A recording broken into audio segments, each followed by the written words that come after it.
Hola, ¿qué tal? ¿Cómo están?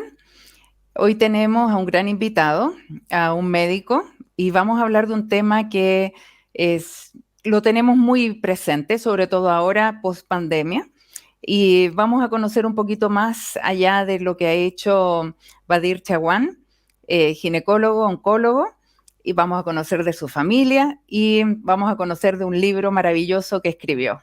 Bienvenido, Badir. ¿Cómo estás? Hola Andrea, bien, bien. ¿Y tú? Muy bien, muy bien. Muchas gracias por la invitación para participar del programa. De nada, estábamos muy contentos, estaba muy interesada de poder tenerte aquí con nosotros. Aparte de que eres un gran amigo, muy cercano, muy querido, porque el tema es un tema muy importante y muy relevante para todos, sobre todo ahora. Así es, después de este mes de octubre, que fue el mes de la concientización del cáncer de mama, es bueno que retomemos estos temas y los hablemos todos los meses, ¿no es cierto? Para Ujú. poder entender que la prevención en el cáncer de mama y el diagnóstico precoz es la clave para el tratamiento. Correcto, correcto. Y además que muchas veces se deja de lado o se piensa que no solamente con tal edad o tal edad, ahí me tengo que empezar a preocupar y no necesariamente es así. Pero de eso vamos a hablar un poco más adelante. Empecemos un poco con tu historia. ¿De dónde vienes? ¿Quiénes son tus papás? Bueno, yo soy calerano de corazón, soy nacido en Quilpué, en la clínica de mi Ujú. tío, de mi tío Alejandro Mansur, hermano de mi madre. Mi mamá es la Sonia Mansur, mi papá Nazar Chawan, fallecido ya hace un par de años. Eh, bueno, crecí, la verdad, en plena, en el centro de La Calera. La Calera, como ustedes saben, es una ciudad pequeña, pero llena de paisanos, llena de todos estos descendientes de la colonia árabe, de todas las familias, hay de todos los apellidos árabes ahí en La Calera. Ujú. Sí. Eh, y se lograba en La Calera vivir mucho entre primos, ¿no es cierto? En La Calera la mayoría de las casas del centro son de los árabes, de los paisanos, de los Ujú. primos, de los tíos y todos, la verdad que siempre estuvimos muy cercanos uno a otro. Cuando estaba niño, la verdad que siempre se usaba ir de casa en casa buscando a los primos, buscando a los tíos, a la familia, siempre las puertas abiertas, una vida muy como contaban los abuelos que era en Palestina. Sí, yo me acuerdo que muchos hablan que llegaban a Valparaíso y después paraban en Calera y de ahí muchos que los que estaban migrando o se iban para el sur o algunos se venían a Santiago, pero era como un punto de un hub, así como que llegaban todos ahí, de ahí se repartían. ¿Es así Claro, eso lo que pasa es entonces? que, claro, los primeros que llegaron de la familia llegaron cerca de 1910 más o menos, 1920 por ahí. Ujú. Mis abuelos llegaron en el 1924. Ahí se establecieron y su hermano, el hermano de mi abuelo, había llegado primero. Y él se había Perfecto, ya. establecido ya en La Calera. Entonces, ahí trajo al parecer a mi abuelo. Mis abuelos tuvieron 14 hijos. Y bueno, venían, la verdad es que ¿Por con el una lado de mano tu papá? adelante y una... ¿Cómo? Por el lado de tu papá. Por el lado de mi papá, Ajá. sí. Venían con una mano adelante y una mano atrás, o sea, no traían ninguna cosa y lograron fundar una familia bien numerosa Ujú. y, y con harta injerencia en todo el pueblo. O sea, son tantos familiares, tantos tíos. Mi abuela cuando murió llegó a tener más de 100 entre nietos y bisnietos. Ah, mira. Eran ciento y algo, me parece. Ujú. Entonces, somos muy numerosos y cada uno con sus locales comerciales en el Ujú. centro, siempre una vida muy, muy familiar y muy abierta a la comunidad también. Se han integrado los árabes en Calera mucho a la comunidad chilena y junto con la comunidad italiana también que viven harto, hay hartos Ah, también. descendientes italianos en Calera, sí. Perfecto. ¿Y hasta el día de hoy o ya están, ya se han distribuido? Porque sé que No, también hay varias familias de refugiados que llegaron, que fueron recibidos en Calera, ahora, hoy, en esta época. sí, Ujú, en el 2008 me parece que sí, llegaron los refugiados palestinos que venían de la frontera de Irak. ujú. Llegaron, me parece que fueron 10 o 12 familias a vivir a Ah, la Calera y perfecto. fueron bastante bien recibidos. Muchos de ellos Ujú, están todavía viviendo en Calera. Algunos de ellos sí, son profesores, me parece uno de la Escuela Palestina, una ujú. escuela pública que fundó la comunidad palestina en Calera. Uno de ellos, de los inmigrantes, es profesor de esa escuela también. Los niños llegaron a estudiar, los niños chicos llegaron a estudiar a esa escuela también. Perfecto. Pero Calera siempre ha tenido eso de que recibe Ujú. a todo, es como que quedó como tú mencionaste, Sí, el receptor de estos inmigrantes que venían, donde uno ujú. se establecía en un inicio y veía como después Sí, buscar futuro salía. en otra parte. Sí, porque Es una ciudad siempre muy de las cariñosa, la historias verdad. que yo escuchaba de mis abuelos era que, claro, nosotros cuando llegamos a Calera, o en Calera nos recibían, y en Calera era como el centro, y de Claro. ahí iban al sur o se establecían en otros lugares.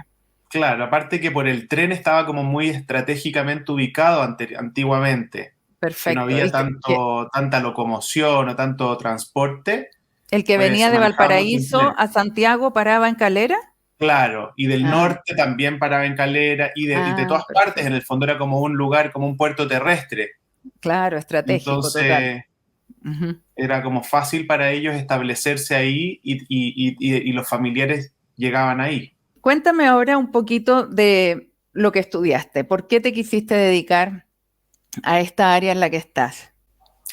Bueno, yo siempre, de la verdad que desde muy niño que quería estudiar medicina, como que lo tenía bien establecido ya en mi Ujú, cabeza desde chico, quizás mucho influido también como por mi mamá y por mi tío, ¿viste? Mi tío este que ujú. vivía en Quilpué y que llegaba muchos domingos, iba a Calera a vernos a nosotros, a la familia, y cada vez que llegaba se empezaba a llenar la casa de todos los parientes, que le dolía la pierna, que le dolía el brazo, que necesitaba una receta, que todo eso. Entonces yo me quedaba mirando cómo mi tío prácticamente hacía una consulta en mi casa en Calera y la puerta siempre estaba muy abierta, entonces había como una vocación de servicio muy fuerte.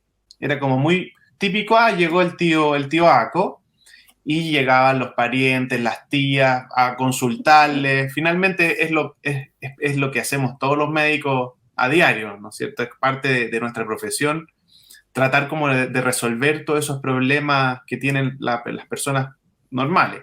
Ujú. Y mucho de eso, en el fondo, que yo lo veía de niño, me fue quedando en la mente y me gustó, en el fondo, todo esto que era la medicina, pues así es que lo tenía pensado desde bien niño. De hecho, en la misma clínica de mi tío, él me dejaba entrar a las cesáreas y a los partos de mis hermanas mismas. Yo tengo hermanas mucho mayores que yo. Entonces, cuando yo era bien niño, de hecho, mi sobrino mayor me llevó por 6 años con él. Ujú. Entonces yo a los 12 años entré a la cesárea de mi hermana mayor, cuando nació una de mis sobrinas. Era bien chico. Y mi tío, como la clínica era de él en el fondo, me dejaba entrar, pues así que me enseñaba todo, me ponía el traje de médico, me lavaba las manos, me hacía todo el tema de la sepsia y antisepsia siendo niño y me ¿Y mostraba. no te impresionaba? La primera vez me impresionó bastante y como que Sí. pseudo perdí el conocimiento cuando veo que hace la incisión en la piel con el bisturí y como que me tendía a desvanecer un poco por la salida de la sangre y todo, pero a los 2 minutos estaba tiki-taki mirando muy curioso lo que él estaba haciendo. Estudié medicina acá a los 7 años de la carrera en la Universidad de Santiago y después de eso hice la especialización en ginecología y obstetricia en la Universidad de Chile, en el Hospital JJ Aguirre. Ujú. Ahí estuve 3 años después de la carrera y durante la especialidad uno tiene que pasar, ¿no es cierto?, por hartas áreas de la Sí. especialidad y ahí pasé por el área de cirugía mamaria y la verdad es que me quedó gustando mucho por la parte emocional, por lo que Ujú, veía que significaba en el fondo la patología oncológica de la mama, el cáncer de mama en las ujú. mujeres, como que me llamó mucho la atención.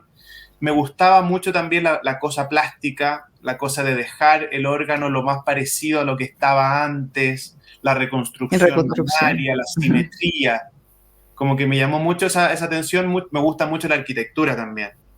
Entonces como que había mucho del diseño, de la cirugía, y eso me prendió ahí la ampolleta y dije como que me quise dedicar a esa área. Finalmente, después de terminar la beca de ginecología, me fui a hacer la subespecialidad de oncología mamaria. Ahí seguí en la Universidad de Chile, estuve un año más en la Clínica Las Condes, en el Hospital San Borja Arriarán, y después de eso tuve la suerte de ganarme una beca en el Instituto Europeo de Oncología de Milán. Ujú. Durante esta especialización en mama, yo en el fondo entendí que habían centros de Sí. derivación a nivel mundial donde uno podía aprender mucho más de este tema. Claro, y allá es un Entonces, centro de referencia. Italia es. claro, Ujú, claro, en Milán es un centro de referencia a nivel europeo ujú, de cáncer de mama especialmente porque el sí. fundador de este instituto, que fue el doctor Umberto Veronesi, fue uno de los desarrolladores de la cirugía conservadora de la mama, de los que Ujú. antiguamente se hacía toda la cirugía radical, ¿no es cierto? Se sacaba Claro, todo el todo. tejido, se Ujú. sacaban todos los ganglios de la axila, y él en el fondo fue muy pionero en decir, mira, si sacamos una parte de la mama y sacamos un ganglio de la axila, vamos a poder tener la misma sobrevida que sacando todo, no es necesario ir a extirpar todo. O sea, las pacientes van a vivir igual y van a vivir con una mucha mejor calidad de vida. No, sin inflamación del brazo y problemas Claro. de drenaje y todo eso, sí. Ujú. Entonces él, como era pionero en esto, fundó este instituto y llevaba médicos de todas partes del mundo a formarse con él. Y yo tuve la suerte de ganarme una beca en su fundación, una beca Ujú. para profesionales jóvenes, investigadores, y postulé con un trabajo científico y a esta beca italiana, Ujú. y me fui para allá. Pues. Estuve un año y medio en Milán, trabajando en el Instituto Europeo. Imagínate que allá habían 7 pabellones de puro cáncer de mama todos los días, Mm. y más o menos en volumen de pacientes cerca de 6.000 cirugías por año de cáncer de mama. Entonces la cantidad de pacientes que uno alcanzaba a ver en un año o en 2 años era Claro, muy importante. Yo estoy trabajando ahora en la Fundación Arturo López Pérez, que es ujú, una clínica sí, exclusivamente oncológica. ¿Ya? Es un centro muy ujú, integral donde convivimos todas las especialidades dedicadas al cáncer, entonces se nos hace bastante cómodo trabajar, porque si necesitamos al oncólogo médico lo tenemos en la consulta de al lado. Si claro. necesitamos al radioterapeuta está en la de más allá. ¿Me entendí? Entonces se hace todo muy, muy integral. Estamos conversando todo el tiempo con los profesionales que están trabajando en esa misma área todo el tiempo. Y el procedimiento va a ir, por ejemplo, si ustedes leen algo algún estudio que se hizo eh, utilizando tal y tal y tal método o un approach específico, ¿ustedes lo prueban de inmediato? Es decir, estando probado ya afuera, Claro, ¿pero lo nosotros adoptan inmediatamente o hacen habitualmente un estudio propio y después masifican? depende la solidez que tenga el estudio del que estamos hablando y qué conducta es la que se está buscando cambiar. Ah, Si es perfecto. algo muy fuerte, muy, muy importante, por ejemplo, ahora estamos ahorrándonos los ganglios de la axila. Ujú, Antiguamente, como te contaba, sí. sacábamos siempre todos, después salió esto del ganglio centinela, y Ujú. ahora cuando encontramos metástasis de los ganglios, a pesar de estar positivos, por ejemplo, Ujú. estamos ahorrando igual sacar el resto de los ganglios. Eso es Ah, algo bien novedoso que no se hace en todas partes. Nosotros ujú, ya lo implementamos en la fundación porque en el fondo sacamos solo los ganglios malos. ¿Me entiendes? Nos sacamos ujú. todos, como se hacía Sí, antiguamente. Y claro. para eso dejamos puestos unos clips en los ganglios malos, que sabemos que están malos desde antes, le damos la quimioterapia a la paciente y después de la quimioterapia le sacamos solo los que están clipeados. Ujú, ¿Me entiendes? Entonces es como algo mucho más perfecto, mucho más personalizado el manejo de la axila hoy en día. ujú. Y eso es algo que nosotros lo discutimos siempre en un comité oncológico. Todas las Claro. decisiones que se toman por cada paciente se discuten en un comité donde están los cirujanos, los oncólogos médicos, los radioterapeutas. y todos los profesionales que tienen algo que ver con el cáncer participan en estos comités oncológicos. Entonces, todas las decisiones finalmente son muy consensuadas y se basan en guías clínicas. Todo esto que yo te estoy contando lo tenemos que escribir y desarrollar con la evidencia que existe disponible para emplear ese método. Y ahí ustedes, según el caso que tienen, ustedes hacen el paralelo de este caso, sí, corresponde a tal y tal. Claro. Para esta paciente lo mejor es esto y para esta otra lo mejor es esto otro. ¿Se repite el tipo de cáncer o la condición específica entre América Latina, Europa, Estados Unidos? ¿Hay diferencia de raza o tú dices, mira, la prevalencia en tal y tal raza es mayor este tipo de cáncer y en el otro este otro tipo de cáncer? La verdad es que hay ciertos tipos de cánceres que son más comunes en ciertas poblaciones que otros. En la mama se ve bastante asociado al desarrollo de la comunidad. O sea, el cáncer de mama está muy ligado al desarrollo de la población. Por ejemplo, es mucho más frecuente en países desarrollados que en países subdesarrollados.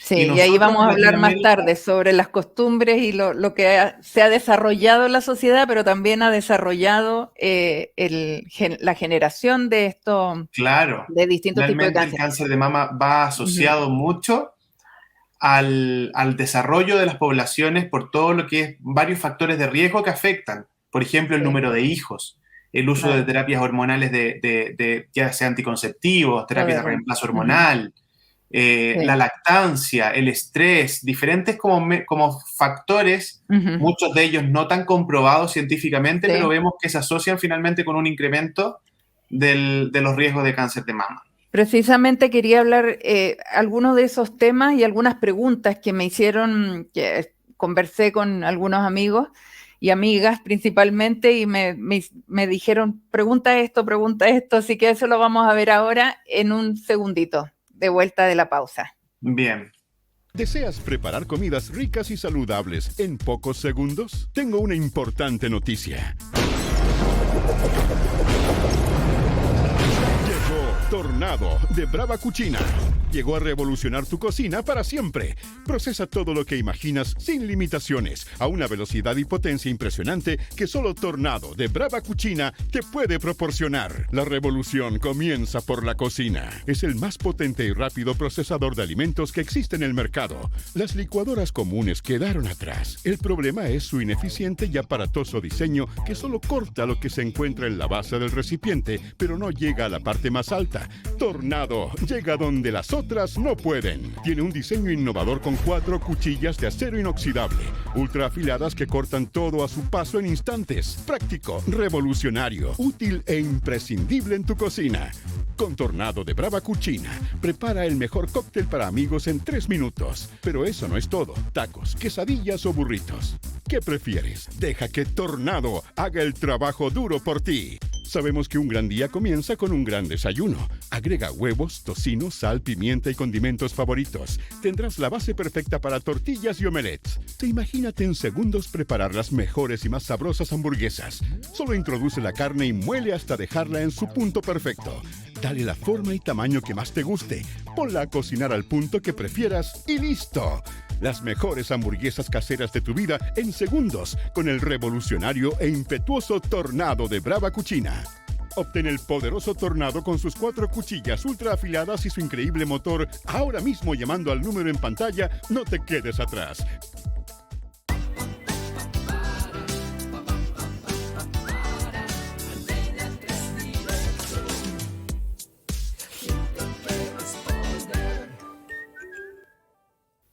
Ya estamos de regreso con Badir Chaguán, ginecólogo, oncólogo, especialista en mama.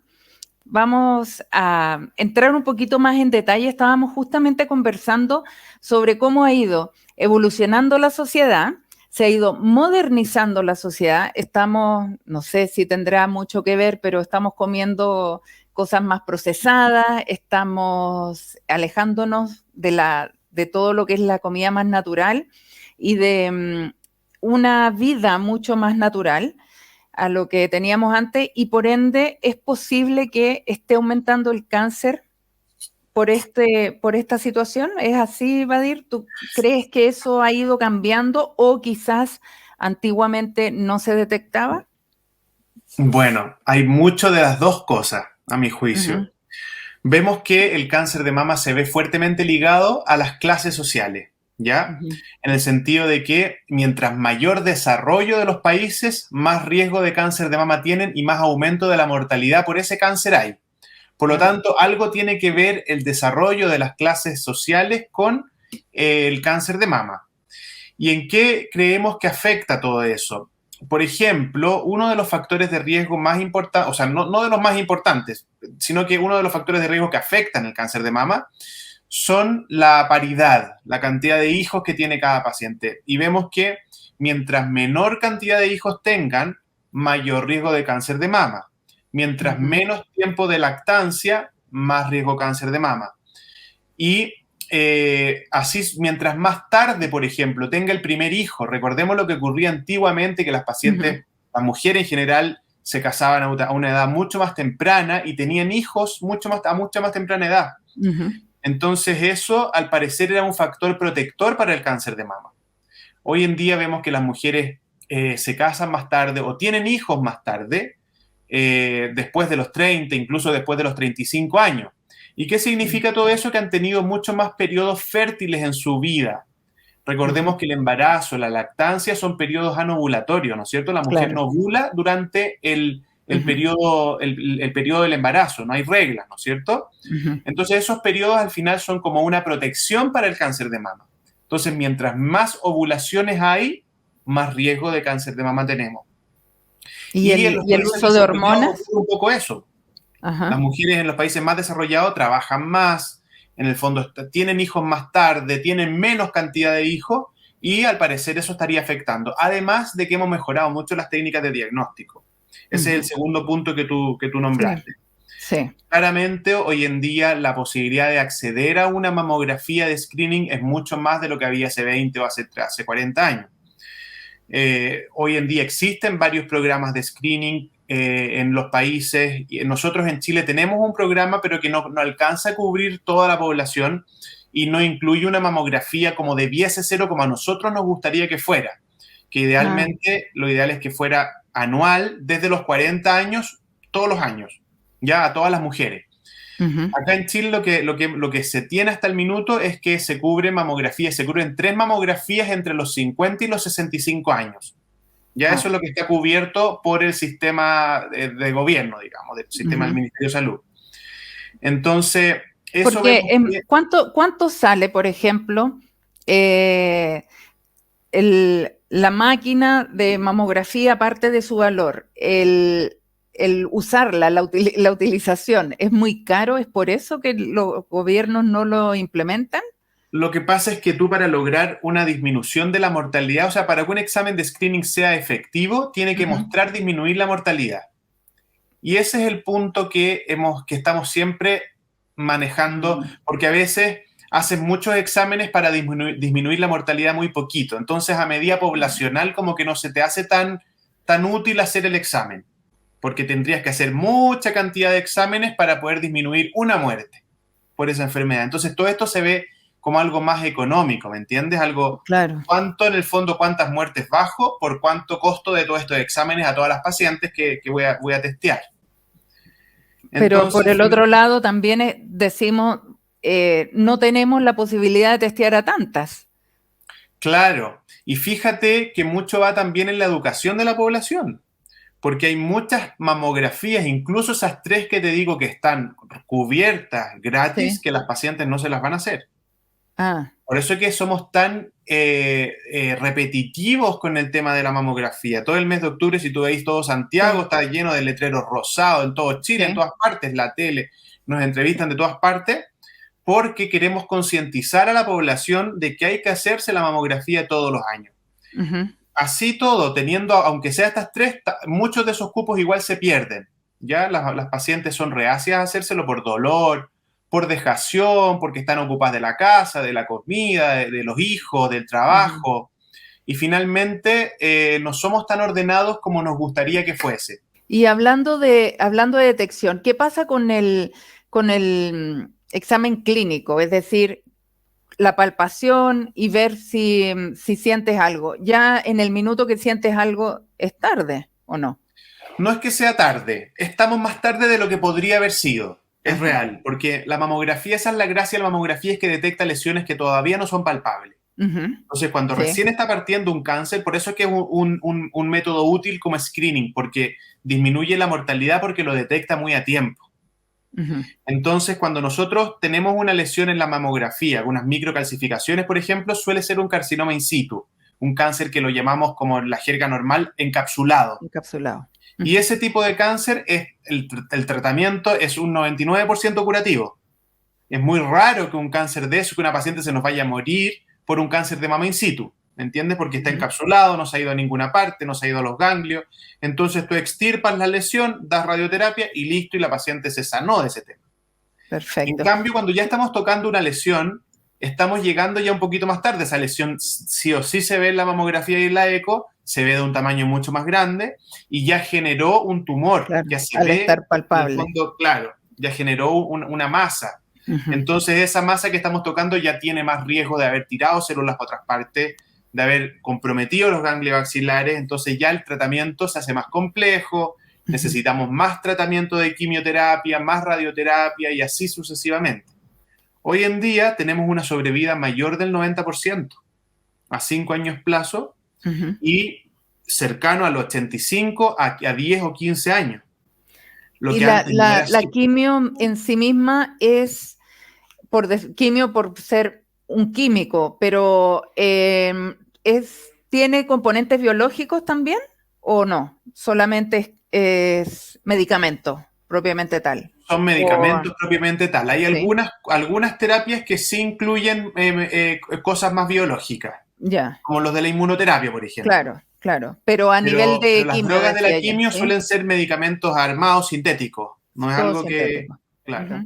Y cuéntame, ¿cómo influye la alimentación?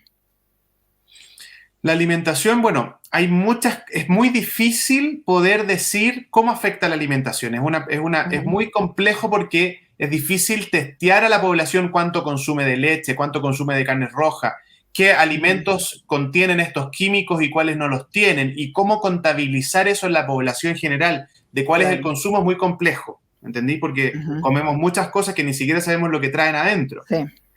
Entonces, lo que pensamos normalmente es que las dietas ricas en azúcares, ricas en alimentos animales, en grasas animales, en el fondo procesadas, por ejemplo, no sé, por los embutidos, las vienesas, los chorizos, las cosas que tienen altas cantidades de grasas saturadas tienen un incremento del riesgo del cáncer.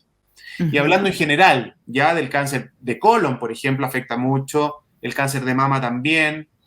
Entonces, creemos que la alimentación es un factor fuerte. Por eso muchos hacen dieta macrobiótica y se van como algo más extremo, claro, natural. Hay muchas dietas que hay en las redes sociales que se publicitan, muchas de ellas sin ningún sustento científico. Sí. Pero es como un poco la creencia que para allá va la micro. Y cuéntame, pasando al tema que es más importante en realidad, porque más allá de tener este padecimiento que es terrible, no solamente para uno o para la familia, ¿cómo pueden ustedes apoyar y acompañar también a las pacientes? Porque es complicado. Bueno, de hecho, hombres también sufren de cáncer de mama. Debe ser más traumático. ¿Cómo se hace el acompañamiento a los pacientes? Porque muchas veces ustedes ven muchos pacientes y uno dice, bueno, el médico ve uno, ve otro, pero ¿qué es lo que pasa? ¿Ustedes están curtidos o cómo es importante esto del centro integral que estábamos hablando en un principio, ¿viste? Porque ahí está también el psicólogo que nos apoya, el kinesiólogo que nos apoya, el ginecólogo que nos ve toda la parte hormonal. Entonces, es importante manejar esta enfermedad de un punto de vista muy integral, donde todos estemos trabajando en conjunto para entender a la paciente en todos sus ámbitos y poder ofrecerle alternativas de seguimiento que mejoren su calidad de vida. Claro. Entonces, normalmente nos apoyamos en las otras especialidades. Yo por mi parte soy el que opera, ¿me entendí? El cirujano que saca el tumor. pero es muy importante trabajar en conjunto con todo esto que te estoy diciendo y que las terapias las vamos conversando y veamos qué es lo que mejor, cómo podemos ayudar de mejor forma a la paciente para que no sufra todos los efectos del seguimiento. Y de ahí surgió Ídolas, ¿cómo fue? Cuéntanos Bueno, un poco, ¿lo tienes por ahí para que lo muestres? aquí lo tengo. Como no venía preparado. Este es un libro que reúne las vivencias de 9 pacientes, ¿ya? Que en el fondo nos contaron su historia. Mira, ahí se puede ver en el fondo cómo hay pacientes que son más jóvenes, pacientes mayores, y ellas en el fondo nos contaron sus historias en este libro, y lo que busca es ejemplificar que el cáncer de mama hoy en día no es sinónimo de muerte, ¿ya? Busca ser un elemento educativo para las pacientes o algo que en el fondo les ayude a entender por qué procesos van a pasar durante el tratamiento del cáncer, ya sea la cirugía, la radio, cuáles son los efectos adversos, cómo se manejan, cómo los manejaron, pero contados con palabras de paciente. ¿Me entendí? O sea, de tú a tú. Esa es la gracia que tiene como un poco el libro, porque libros de medicina tenemos miles, claro, y a nosotros, pero que sea en un idioma de pacientes, sin términos médicos y contado por pacientes, tiene una utilidad mucho más cercana a la paciente. Y es increíble, yo no había visto un libro creado no había visto un libro que haya sido creado por los médicos en conjunto con las pacientes. Claro.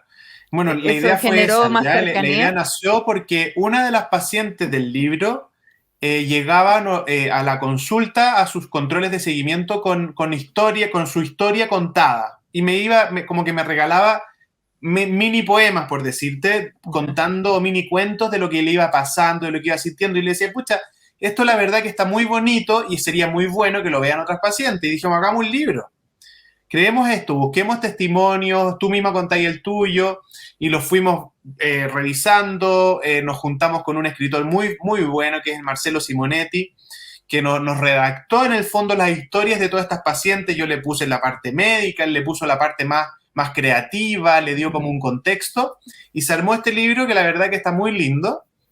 Sí. Y junto con todo este grupo, porque nos hicimos además súper cercanos con las pacientes, muy amigos, creamos una fundación que reúne en el fondo todo lo que genera el libro en tema económico. Todas las ventas del libro se reúnen en esta fundación y se compran mamografías para ofrecer a pacientes de bajos recursos.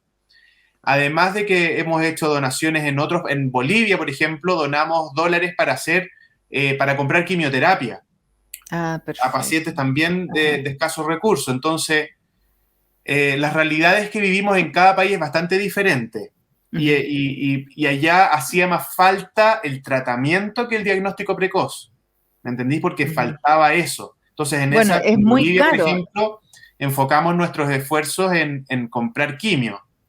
Y acá en Chile estamos haciendo mamografías gratis y estamos apoyando también otras fundaciones y corporaciones como la Corporación Yo Mujer, una corporación muy linda que ofrece servicios gratuitos a las pacientes con cáncer, talleres de kinesiología, de psicología, de cirugía y diferentes otras cosas. Entonces estamos invirtiendo lo que ha generado el libro en todas estas formas de ayudar a las personas que están con cáncer. Sí, porque el libro ya tiene tiempo, y igual se ha mantenido, se ha vendido, yo siempre lo veo. Está siempre como vigente, y ahora supe que ya está en inglés, ya lo vas a lanzar en Estados Unidos.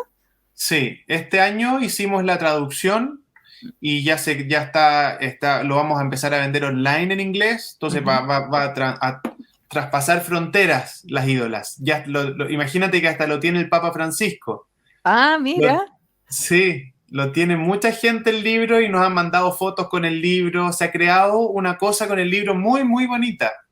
Y deben crear ¿tienen alguna página en Instagram, una comunidad ídolas? Así, tenemos hay un Facebook de ídolas, historias de mujeres que vencieron el cáncer de mama se llama, y hay un Instagram también que se llama Ídolas el Libro. Tenemos que crear una página también, y la idea es que vamos creando Facebook Live y diferentes formas de conectarnos con las pacientes y con otras pacientes que puedan ir resolviendo dudas a través de... Esa es la idea finalmente, es como ayudar en el proceso del cáncer. en ¿Y el el libro va seguimiento. a ir creciendo? ¿Van a ir agregando nuevas historias, nuevas ediciones o va a ser Esa es la ese idea libro? también. Ujú. Perfecto, No, la idea es que excelente. saquemos un ídola Reloaded, Ajá. una segunda edición con historias nuevas, con pacientes nuevas y que vaya creándose una comunidad de pacientes ídola que en el fondo vayan todas ellas, porque cada una en el fondo coopera con su granito de arena. Por ejemplo, ahora ingresamos una paciente al grupo que creó un sistema o copió, la verdad, un sistema de que no se caiga el pelo con la quimioterapia. Ah, Una cuestión que es muy, muy novedosa porque ella creó unos cascos de hielo, que en otros países existe, pero existe como la máquina que te enfría el cuero cabelludo mientras te ponen la quimio. Es y eso muy caro, contrae los vasos capilares y así no se te cae claro, el pelo mientras te así están, es, porque la quimio debe ser como que te quema claro, esa zona. claro, claro. Entonces la quimio actúa con todas las células que se multiplican rápido. Y Ah, entonces todas estas células, el pelo, como tú puedes ver, crece. Entonces es sí. una célula que se multiplica rápido en el cuerpo, por eso es que se cae. ¿Ya? Entonces, la idea es que la paciente creó estos cascos de hielo que se los pone en la cabeza media hora antes de que le pongan la quimioterapia. Y se va cambiando el casco Para durante mantener el frío. la hora que va la infusión de la quimio hasta media hora después de que terminó. Y Ujú. fíjate que no se le cayó ni un pelo. Una cuestión Ah, muy, mira. muy bonita. Y ella entonces también ingresó al grupo de las ídolas. Nos va a contar su historia, probablemente la vamos a escribir también Ujú. para que salga en el lío de las dos. Ahora lo vamos a subir en nuestra página de Instagram de Más Allá de las Raíces. Nos vamos a meter, vamos a buscar también de ídolas y los vamos a seguir. Súper. Así el resto de la comunidad también los puede seguir. Bien, pues Excelente. Andrea. Muy, muy feliz de haber podido hablar contigo. Lo habíamos postergado, yo lo tenía para octubre por el tema del cáncer de mama, pero bueno, entre una cosa y otra se nos pasó.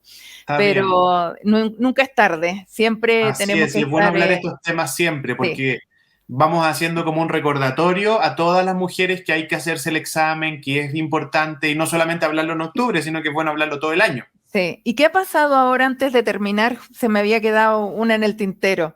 ¿Qué ha pasado ahora después de la pandemia? Porque muchos decían que íbamos a tener una pandemia de cáncer por falta de detección. ¿Has tenido un Así es. aumento? ¿Ustedes Sí. han visto un Ha aumento? sido algo, la verdad que, es que ha sido catastrófico lo que estamos viviendo desde el punto de vista del atraso en el diagnóstico. No Ah, tanto quizás en los tratamientos que ya habían empezado sí. antes de la pandemia, porque esos muchas, como eran cáncer en el fondo, se pudieron seguir haciendo. Muchos de ellos no también, ¿eh? Pero el diagnóstico se vio muy afectado. Es Entonces, decir, los positivos aumentaron. en este último tiempo, porque ahora las pacientes han retomado sus controles. ¿Me entendí? Las pacientes que Ah, no se hicieron mamografía porque no podían ir, porque les cambiaban la hora, porque su ujú, comuna estaba en cuarentena, estaba todo cerrado. Entonces, finalmente, una paciente, por ejemplo, que se tocó un nódulo en la mama en febrero 2020, tenía la hora para la mamografía en marzo 2020, cuando fue a hacérsela cerraron todo y llegó en septiembre de 2021. claro, ¿Te imagináis lo que pasó con ese claro. tumor que tuvo un año y medio para crecer, para Ujú, irse a otra parte del cuerpo, para afectar los ganglios axilares? Eso lo estamos claro. viendo ahora. ¿Y Eso ha están sido con problemas para tratar? Es que los tratamientos están ¿Aumentó siendo mucho mucho? más agresivos, estamos con mucho más requerimiento de quimioterapia por esto de que está más grande el tumor, de que se ha ido para otras partes, entonces estamos diagnosticándole el cáncer en etapas más avanzadas. Más Y tardío. eso sin duda que va a afectar en la mortalidad. Ujú. Van a haber muchas más muertes por cáncer en los años que vienen de lo que estábamos viendo hasta hace un año. Sí, la recomendación Lamentablemente. ahora es que todos se pongan al Retomar, día con todos sus claro, retomar exámenes, los incluso los controles. hombres en la próstata, su Todo, chequeo. Noviembre claro, es todo. el mes de la salud de los hombres, que Así es. tampoco se ha hablado mucho. Tampoco, Así sí, es que sí, importante. Muy sí, importante que todos los hombres seamos también, pues somos a veces mucho más dejados que las mujeres. mucho más. Sí. Mucho más. Entonces, vamos a última hora cuando Le, ya no tiene- damos más con algún problema al le tienen doctor. miedo al doctor. Así es. Pero Ujú. bueno, tenemos que solo ser súper proactivos con nuestra propia salud. Las mujeres, Sí, examinarse las mamas, hacerse la mama o la eco una vez al año, Y los hombres también, acudir Sí. desde la edad que está recomendado para hacerse nuestros controles generales. Claro. Ujú. 1.000.000 de gracias, Badir. Ha sido Bien, un pues, Andrea, placer. gracias a ti. Esperamos tenerte nuevamente cuando salga la nueva Ídolas 2. Súper. Así que, y los vamos a seguir, vamos a estar en las redes y ojalá generando y ayudando a la comunidad donde todas nos podemos acompañar. De Muchas acuerdo. gracias. Gracias a ti, Andrea. Que estés muy bien. Saludos a todos. Chao. Gracias, chao. Muchas gracias por acompañarnos. Queremos recordarles que el libro Ídolas está en Busca Libre, lo pueden solicitar y llega directamente a la casa. Estamos muy, muy agradecidas con Badir Chaguán. Ha sido realmente un placer estar con él. Muy aclarador todo, realmente ha sido de gran ayuda y de gran cercanía. Muchas veces vemos estos temas que los encontramos muy lejanos, pero son temas que tenemos que tratar y tenemos que ver porque son los que nos afectan día a día. Muchísimas gracias.